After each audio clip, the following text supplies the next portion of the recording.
Hello everyone, मैं हूं CA Saurabh Singh Maghel and welcome back to my YouTube channel. दोस्तों, आज से हम स्टार्ट करने वाले हैं क्लास 11th का अकाउंट्स। क्या स्टार्ट करने वाले हैं हम? क्लास 11th का अकाउंट्स। ठीक है।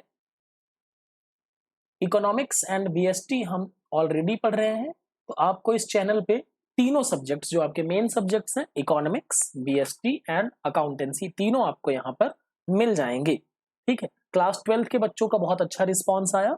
लास्ट ईयर जो पेपर हुए बहुत अच्छा रिजल्ट आया, तो इस साल से हम क्लास 11th और आप फिर जब 12th में आएंगे तो आपको ऑलरेडी 12th के वीडियोस वहां पे मिल जाएंगे। ठीक है। तो स्टार्ट करते हैं, बेसिक चीज से समझेंगे। देखें, आप कॉमर्स का सब्जेक्ट जब पढ़ते हैं, खासकर इकोनॉमिक्स एंड ये जो तीन मेन सब्जेक्ट हैं, इसमें आपको सोचना किसके हिसाब से है? देखें, जब हम अकाउंट्स पढ़ रहे हैं, आपका वैसे नाम क्या है? Book keeping and accountancy. आपके सब्जेक्ट का नाम क्या है? Book keeping and accountancy. हम डिस्कस करेंगे। तो आपको हमेशा सोचना किसके हिसाब से है? बिजनेसमैन। आप अपने आप को क्या मानेंगे कि आप क्या हैं? एक बिजनेसमैन हैं। हमेशा अपने आप को ऐसे सोचना जैसे आप क्या हैं? एक बिजनेसमैन। ठीक है। तो पहली चीज आपको ये कंफर्म रहना चाहिए कि आपको पूरे अकाउंट्स में ये सोचना है कि आप क्या हैं? एक बिजनेसमैन है। ठीक है, जब तक कुछ और ना कहा जाए। तो बुक कीपिंग एंड अकाउंटेंसी आपके सब्जेक्ट का नाम है, तो इसका मतलब क्या है? देखिए, मान लो आपकी एक शॉप है, ग्रोसरी स्टोर है, ये है आपकी ग्रोसरी स्टोर। अब यहां पे आपके बहुत सारे कस्टमर्स होंगे जो डेली कुछ ना कुछ खरीदते होंगे, बहुत सारे कैश में खरीदते होंगे, बहुत सारे उधार खरीदते होंगे। अब एक बात बताओ, बहुत सारे कस्टमर हैं, तो जब तक अब क्या आपको ये याद रह जाएगा? मान लीजिए मैं आपकी दुकान पे एक महीने तक कुछ ना कुछ खरीद के ले गया, एक महीने बाद आया, मैंने बोला बताइए भैया कितना उधार हुआ? आपको क्या याद रह जाएगा कि डे 1 पे इतना ले गया था, डे 2 पे इतने रुपए, डे 3, डे 5, डे 6? ऐसे याद रहेगा क्या? इम्पॉसिबल है याद रखना, क्योंकि ह्यूमन मेमोरी आपको भूल जाएगा। तो क्या किया जाए? इसका एक तरीका है कि लिख लिया जाए। आप मेरा क्या करें, मेरे नाम से एक पेज में लिखते जाएं, 1 दिन, 2 दिन, 3 दिन, 4 दिन, 5 दिन, जो जो ले गया, और फिर जब 30 डे हो जाए तो आप उसका मुझे टोटल करके बता दें। तो जब आप क्या कर रहे हैं? ये लिख रहे हैं, रिकॉर्ड कर रहे हैं, तो इसको हम क्या कहते हैं? Book keeping. क्या कहते हैं? Book keeping. तो जब रिकॉर्ड किया जाए, book keeping is the record making phase of accounting. ठीक है ना? जब आप ये लिख रहे थे अपनी कॉपी में, इसको क्या कहते थे? इसको बुक कीपिंग कहा जाएगा। मतलब आप रिकॉर्ड करते हैं तो वो क्या कहलाएगा? Book keeping. ठीक है। फाइनेंशियल ट्रांजैक्शन मतलब होता है पैसे से रिलेटेड ट्रांजैक्शंस। ठीक है। मैं आपकी दुकान पे आया, आपने मुझे पानी पिलाया, ठीक है ना? उसका ट्रांजैक्शन नहीं होगा। ठीक है, उसका रिकॉर्डिंग नहीं की जाएगी पैसे से। ठीक है ना? मैंने आपको पैसे दिए, आपने मुझे गुड्स दिया, उधार दिया, इन सारी चीजों का लेखा जोखा किया जाएगा। और किस तरह किया जाएगा? ऑर्डरली मैनर में, मतलब डेट वाइज लिखेंगे कि डेट मतलब मान लीजिए एक मंथ है तो डेट एक तारीख को, 2 तारीख को, 3 तारीख को, 4 तारीख को, 5 तारीख को, इस तरीके से किस तरीके से पेमेंट किया गया, मतलब किस तरीके कितना गुड्स बेचा। ठीक है। अब मान लो महीने के आखिरी में मैंने आपसे पूछा कि बताइए, तो आपने टोटल किया और आपका टोटल आया 3000 रुपए। तो ये क्या है? 3000 रुपए। आपने क्या किया?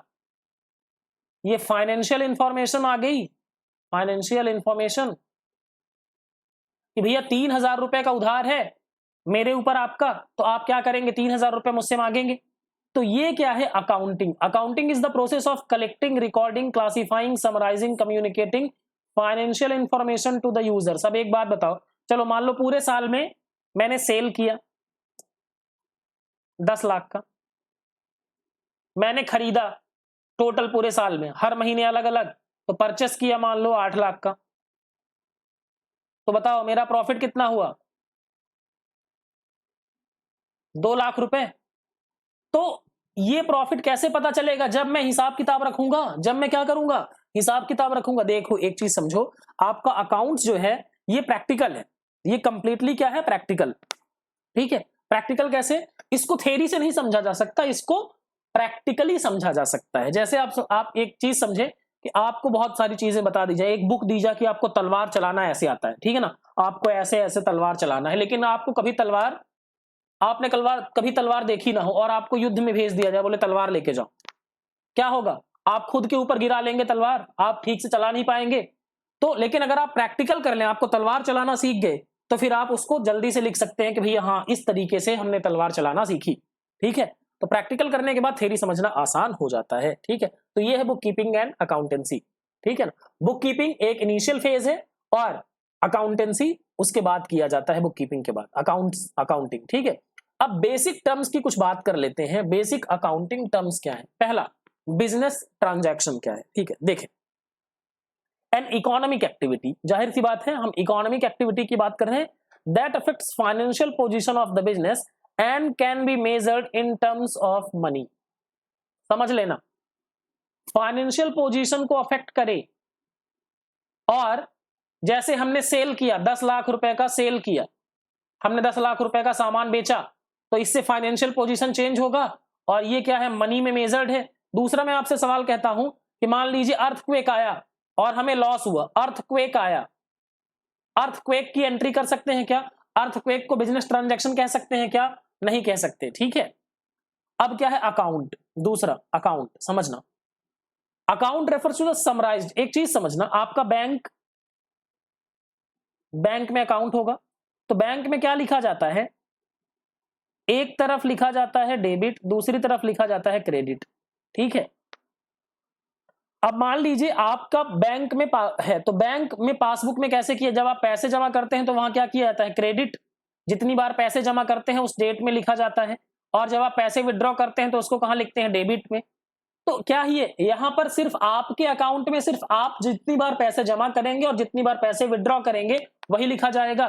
तो क्या होता है? अकाउंट एक समराइज्ड रिकॉर्ड है, ठीक है, जहां पर सारी चीजें एक ही जगह पर लिखी जाती हैं, आपका हिसाब किताब एक ही जगह पर लिखा जाएगा, ठीक है। इसमें दो साइड होंगे, डेबिट और क्रेडिट, हम आगे चलेंगे तो पढ़ेंगे।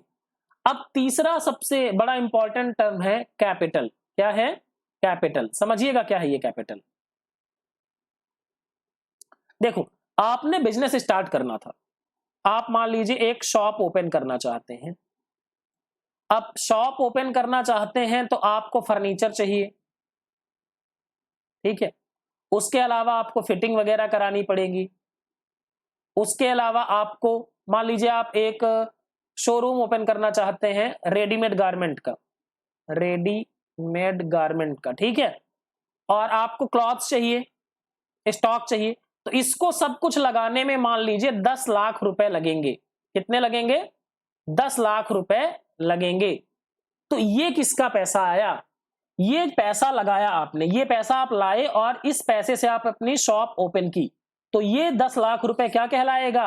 ये 10 लाख रुपए आपका क्या कहलाएगा? कैपिटल कहलाएगा, ठीक है।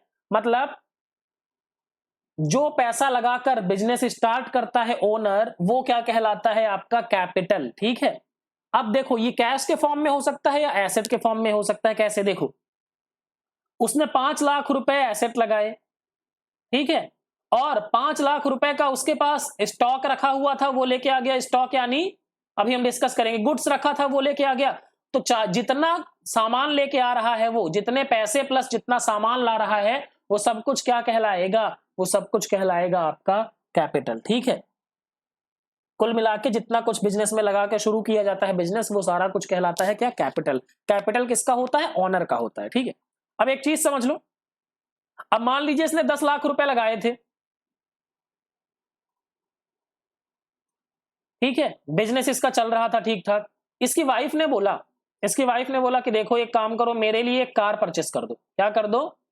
कार परचेस कर दो, ठीक है। तो इस बेचारे के पास थे मान लो 5 लाख रुपए। कितने थे? 5 लाख। कार आनी थी 8 लाख की, 3 लाख रुपए कम थे, तो ये खरीद नहीं रहा था। इसकी वाइफ ने बोला कि बिजनेस से निकाल लो। ये आया अपनी दुकान पे, कितना 10 लाख लगाए थे, अब कितना निकाल के चला गया? 3 लाख निकाल लिए इसने। क्यों निकाले? पर्सनल पर्पस के लिए, वाइफ को कार खरीदने के लिए। तो ये 3 लाख रुपए क्या कहलाएंगे? ड्रॉइंग्स कहलाएंगे। क्या कहलाएंगे? ड्रॉइंग्स। तो मनी और गुड्स और both withdrawn bye owners for from business for personal use. देखो, जब बिजनेस से ऑनर जो होता है वो पर्सनल यूज के लिए कुछ भी निकालेगा तो उसको कहेंगे कि उसने क्या किया है, ड्राइंग किया है। जैसे जो लगाया वो कहलाता है कैपिटल, जो निकाल लिया बिजनेस से वो कहलाता है क्या, ड्राइंग। ठीक है, आगे चलते हैं। अब देखो एसेट्स क्या है, दो चीजें आप जरूर पढ़ेंगे यहां पर। आप अकाउंटिंग इक्वेशन पढ़ेंगे तो उसमें एक फॉर्मूला इस्तेमाल करते हैं जो आप बहुत डिटेल में डिस्कस करेंगे हम। एक होता है फॉर्मूला आपका capital plus liabilities equal to assets. तो कैपिटल हम डिस्कस कर चुके हैं। कैपिटल क्या होता है, कैपिटल जो बिजनेसमैन ऑनर लगाता है उसको, ऑनर जो पैसा लगाता है उसको क्या कहते हैं, कैपिटल कहते हैं। अब हम डिस्कस कर लेते हैं एसेट्स किसे कहते हैं। देखो एसेट्स एक रिसोर्स है, एसेट एक रिसोर्स है। अब रिसोर्स का मतलब क्या है समझना जरा। तीन चीजें एसेट होंगी, कोई थिंग, जैसे मशीनरी, मशीनरी है आपकी वो क्या कहलाएगी, एसेट कहलाएगी। आपके पास गुड्स रखा हुआ है वो क्या कहलाएगा, आपका एसेट कहलाएगा। बिल्डिंग है वो क्या कहलाएगी, एसेट कहलाएगी। दूसरा डेटर्स, डेटर्स क्या होते हैं देखना, आपकी दुकान पे एक आदमी आया, आपकी दुकान पे एक कस्टमर आया, आपने उसको 10,000 रुपए का सामान बेच दिया, उसने अभी पैसा दिया नहीं है आपको, उसने अभी पैसा आपको दिया नहीं है, बाद में आपको पैसा मिलेगा, तो उससे पैसा लेना है, मतलब ये क्या है आपके लिए, एसेट है, एक रिसोर्स है जहां से आपको पैसे मिलने वाले हैं। ठीक है। और तीसरी चीज क्या होगी, प्रीपेड एक्सपेंस, प्रीपेड एक्सपेंस कैसे, जैसे मान लो आपने अपना मोबाइल रिचार्ज करा लिया, आप मोबाइल पहले रिचार्ज कराते हैं बाद में यूज करते हैं, ठीक है। तो जब तक रिचार्ज कराया उसके बाद मान लीजिए 1 महीने की वैलिडिटी है, तो 1 महीने तक हमारे पास ये राइट है कि हम उसका इस्तेमाल कर सकें, तो ये भी हमारे लिए क्या हो जाएगा, एसेट। तो asset are valuable and economic resources of an enterprise useful in its operation. ठीक है, रिसोर्सेस हैं जो हमारे ऑपरेशन में काम आएंगे, हमारे काम करने में काम आएंगे। तो तीन चीजें हैं, thing, debtors and prepaid expenses. ठीक है ना। अब ब्रॉडली डिवाइड किया जाए तो दो तरह, करेंट एसेट्स ऐसे एसेट्स होते हैं जो 1 साल के अंदर विद इन 12 मंथ्स क्या होंगे, कैश में कन्वर्ट हो जाएंगे। जैसे डेटर, डेटर मतलब हमने उधार माल बेचा और वो 12 महीने के अंदर हमें पैसा दे देगा, स्टॉक रखा है हम इसको 12 महीने में बेच देंगे। ठीक है। नॉन करेंट एसेट्स मतलब जिनको हमने रखा हुआ है और इनको बेचने का हमारा उद्देश्य नहीं है, जैसे लैंड एंड बिल्डिंग, मशीनरी। अब मान लीजिए हमारे यहाँ मशीनरी रखा हुआ है, फर्नीचर रखा हुआ है, तो हम क्या उसको बेचने के लिए, मान लीजिए हमारा गारमेंट का शोरूम है, रेडीमेड गारमेंट्स हम बेचते हैं। ठीक है। अब रेडीमेड गारमेंट्स बेचते हैं, वहां पर हमने कंप्यूटर लगा रखा है बिलिंग के लिए, तो क्या कंप्यूटर बेचने के लिए लगाया है, नहीं, कंप्यूटर बिल बनाने के लिए लगाया हुआ है। ठीक है। तो नॉन करंट एसेट्स में ऐसा होगा जो कि लॉन्ग पीरियड के लिए होल्ड की जाएंगी और उनको नॉर्मल बिजनेस में यूज करना है, ना कि बेचने के लिए। ठीक है। अब टेंजिबल एसेट्स क्या होते हैं, ऐसे एसेट्स जिनका फिजिकल एग्जिस्टेंस होता है, जिनको छू सकते हैं, हम देख सकते हैं, जैसे फर्नीचर, मशीनरी। ठीक है ना, लैंड, बिल्डिंग।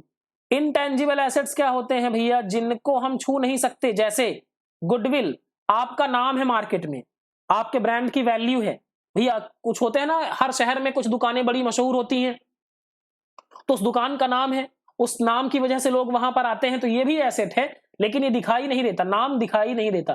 पेटेंट, ट्रेडमार्क, ये सारी चीजें, जैसे समझ लो, एक और मैं एग्जांपल देता हूं, सॉफ्टवेयर, सॉफ्टवेयर कभी दिखाई नहीं देता। आपका मोबाइल जो है आपके पास, ये जो आप मोबाइल आप टच करते हैं ये हार्डवेयर है, लेकिन जो अंदर काम करता है वो जाके क्या है, सॉफ्टवेयर। सॉफ्टवेयर आपको दिखाई नहीं देता, तो वो भी क्या है, एसेट है। ठीक है। लायबिलिटी की बात कर लेते हैं। दो चीजें हमने समझ ली, एसेट्स और कैपिटल। कैपिटल बिजनेस में लगाया जाता है। लायबिलिटीज देखो, लायबिलिटीज में जैसे हमने एसेट समझा, तो लायबिलिटीज में भी तीन चीजें आएंगी। हमने किसी से लोन ले लिया, हमने किसी से लोन लिया, लोन लिया तो बाद में चुकाना पड़ेगा, बाद में लौटाना पड़ेगा, तो यहां पर हम क्या हो गए, लाइबल हो गए लौटाने के लिए। दूसरा, हमने किसी से गुड्स उधार खरीद लिया, जब हम गुड्स किसी से उधार खरीदेंगे तो उसको क्या बोला जाता है, क्रेडिटर बोला जाता है। उसको क्या बोला जाता है, क्रेडिटर बोला जाता है। आज पैसे नहीं दिए, कल को देने पड़ेंगे। और तीसरी चीज क्या है, आउटस्टैंडिंग एक्सपेंसेस। क्या है, आउटस्टैंडिंग एक्सपेंसेस। कैसे आउटस्टैंडिंग एक्सपेंसेस, समझना, मान लो हमारे यहां पर एक आदमी ने 1 महीने काम किया तो हमें सैलरी देनी चाहिए थी उसको, हमने सैलरी अभी नहीं दी, सैलरी अभी काम करा लिया, सैलरी नहीं दी, तो बताओ क्या हमारा ऑब्लिगेशन है कि उसको हम सैलरी दें? बिल्कुल ऑब्लिगेशन है, तो हमें उसको सैलरी देनी पड़ेगी। तो ये 3 चीजें मिलकर लायबिलिटी बनती है। अब देखो बिजनेस में ये फॉर्मूला क्यों इस्तेमाल करते हैं हम, capital plus liabilities equal to assets, ये हम आगे पढ़ेंगे क्यों इस्तेमाल करते हैं। क्योंकि बिजनेस में जो लगा होगा या तो मालिक का लगा होगा या उधार लेकर लगाया होगा, उसी से एसेट आएगा।